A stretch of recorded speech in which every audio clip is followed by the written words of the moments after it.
প্রাসঙ্গিক বিষয়ে আলোচনা হয়েছে। এর ভিতরে ছিল বাংলাদেশের যে নতুন পার্লামেন্ট শুরু হচ্ছে, সেখানে সরকার দলীয় এবং বিরোধী দলীয় যে রোলের ব্যাপারটি আছে সে ব্যাপারে জানতে চাইছে জামাত কি রোল প্লে করবে। আমরা বলেছি জামাত কনস্ট্রাকটিভ কিন্তু খুব ভাইব্রেন্ট এবং স্ট্রং রোল আমরা প্লে করব, যেখানে বাংলাদেশের ইন্টারেস্ট বা জনগণের ইন্টারেস্টের বাইরে থাকবে এটাকে আমরা প্রটেস্ট করব।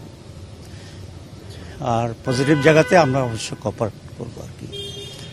2 নম্বর বলছিল যে গভর্নমেন্ট বলেছে তারা ডেপুটি স্পিকার জামাতকে অফার করবে, এ ব্যাপারে আমাদের স্ট্যান্ডিং কি। তো আমরা বলেছি যে আজকে 12টা একটা সাংবাদিক সম্মেলন আছে এই বিষয়ের উপরে, আমরা সেখানে এটাকে ইলাবোরেটলি বলবো। এটা তোমাদেরকে দাওয়াত দিয়ে যাচ্ছি। এখন আমরা বলছি না, যেহেতু আমাদের প্রেস কনফারেন্স আছে, আমরা সেখানে একসাথে ভেন্টিলেট করবো।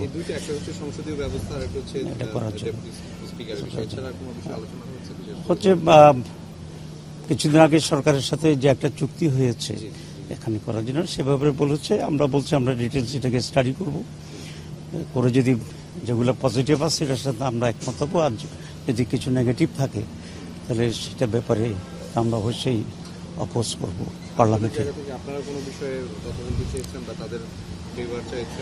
না, আমরা বলেছি যে তারা এখন যে পলিটিক্যাল এনভায়রনমেন্ট আছে সেটা অনেকটা কনজেনিয়াল এবং পজিটিভ, তারা এখানে আরও বেশি ইনভেস্টমেন্ট করতে পারে। আমরা সেটার জন্য রিকোয়েস্ট করছি, বিশেষ করে আর্টিফিশিয়াল ইন্টেলিজেন্স যে ফিল্ডটা আছে এখানে অনেক গ্যাপ আছে, এটা অনেক সুযোগ আছে, এখানে যেন তারা বেশি করে ইনভেস্টমেন্ট করে। উদ্বেগ প্রকাশ করেছে যে গতকালকে থেকে একটা বিষয়ে কথা বলা হচ্ছিল যে গণতান্ত্রিক ব্যবস্থায় সকলের অংশগ্রহণ নিয়ে ওনারা এই ধরনের কোনো কথা বলেছেন? এ বিষয়ে আমাদের সাথে কোনো এজেন্ডা নেই। Thank you very much.